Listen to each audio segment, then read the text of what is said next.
Welcome to the System Terminal, everyone. I'm your lead dev for today, and in this explainer, we're doing something a little different.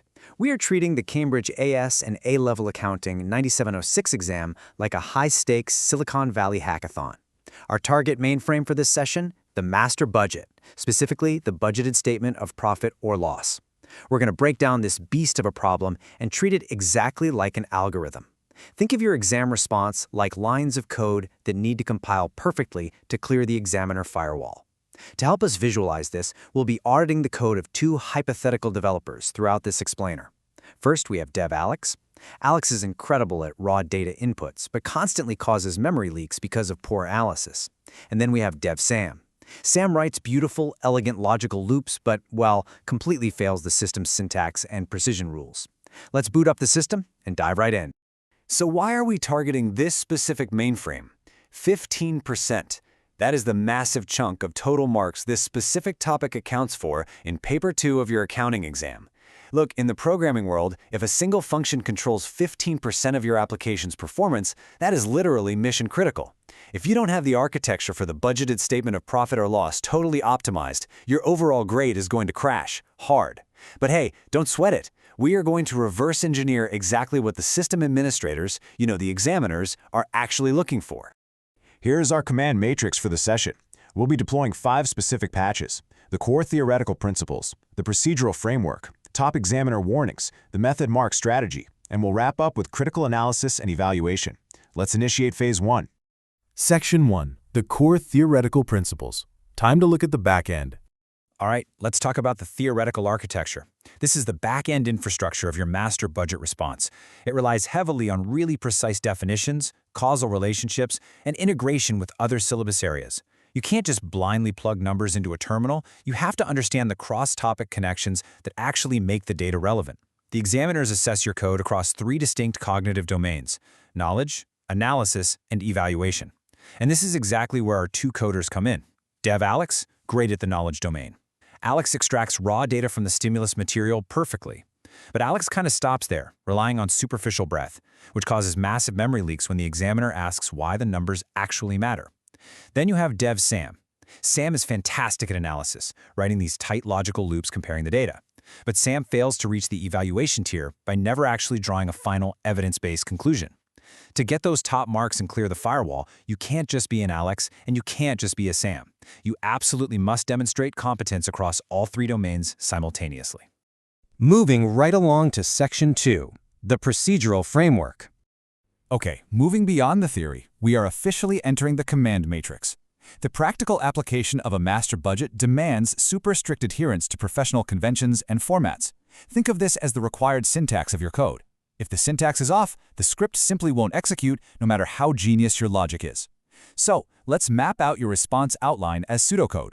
When you sit down at the terminal, your exam desk, you literally must run this exact 6-step loop. Step 1. Deconstruct the prompt. What is the examiner actually asking you to compile? Step 2. Extract the relevant data from the stimulus materials. Step 3. Select the correct analytical framework. Step 4. Execute your calculations and make sure you're using clear notation. Step 5. Verify your results. Ask yourself, does this budgeted profit actually logically align with the given scenario? And finally, Step 6. Present it using correct professional terminology. Dev Sam always skips Step 6. Sam submits raw calculations without headings, and guess what? The examiner firewall rejects it every single time. You have to complete the loop, guys. Section 3. Top examiner warnings. But wait, before we push this next patch to secure maximum marks, we need to optimize your system feed. Hit pause on the compile screen for a second. Subscribe to Ace the Exams at the handle @AceTheExams right now, and turn on all notifications for your weekly system updates. Okay, patch compiled. Let's resume. We've literally pulled the principal examiner reports to see exactly where candidates consistently lose the easiest marks. These are the fatal errors that crash otherwise perfect exams. The logs reveal 3 fatal bugs. First up, forgetting to include proper format. Second, forgetting to check that format and presentation. Are you noticing a theme here? The system administrators are absolutely obsessed with formatting. Even if your math is completely flawless, failing to use proper headings or failing to properly annotate a statement of profit or loss is exactly like writing code without brackets. It throws a syntax error and boom, you lose the marks. The third fatal bug is providing generic answers that aren't specific to the given context. This is Dev Alex's classic mistake, guys. Pasting a memorized textbook definition into the terminal instead of actually applying it to the specific business in the prompt. If you encounter a logic error mid-argument like this, you need to deploy the PEL syntax structure, point, evidence, explain, link, to debug and upgrade that paragraph instantly. Section 4, the Method Mark Strategy. Welcome to the interactive beta testing arena.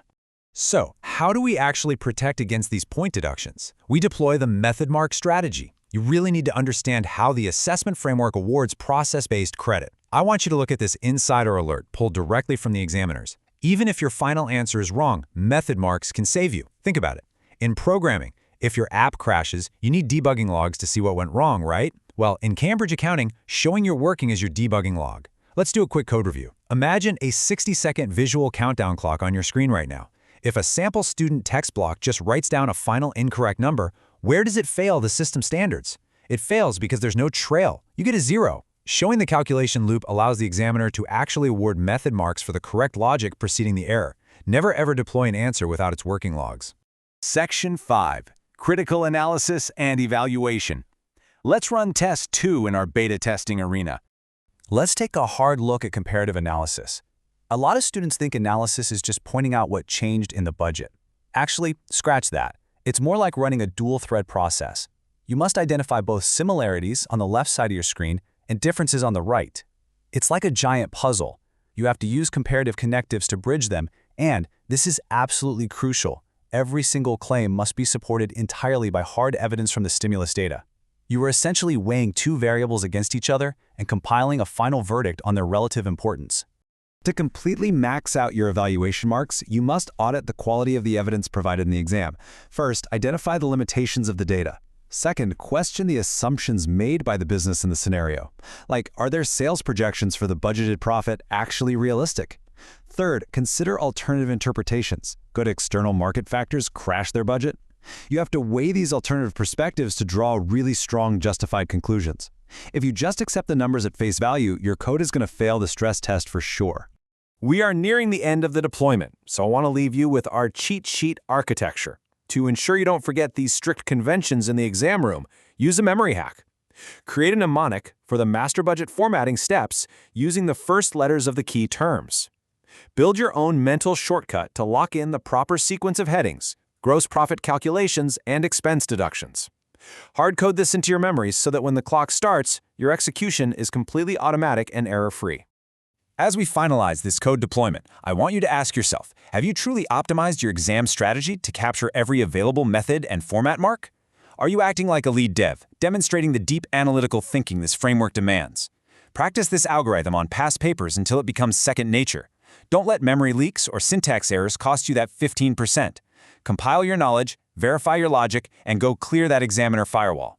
And hey, before you log off, make sure to subscribe to Ace the Exams at @AceTheExams. Click that notification bell and leave a comment down below with your specific subject and level so we can optimize our next patch for you. See you in the next explainer.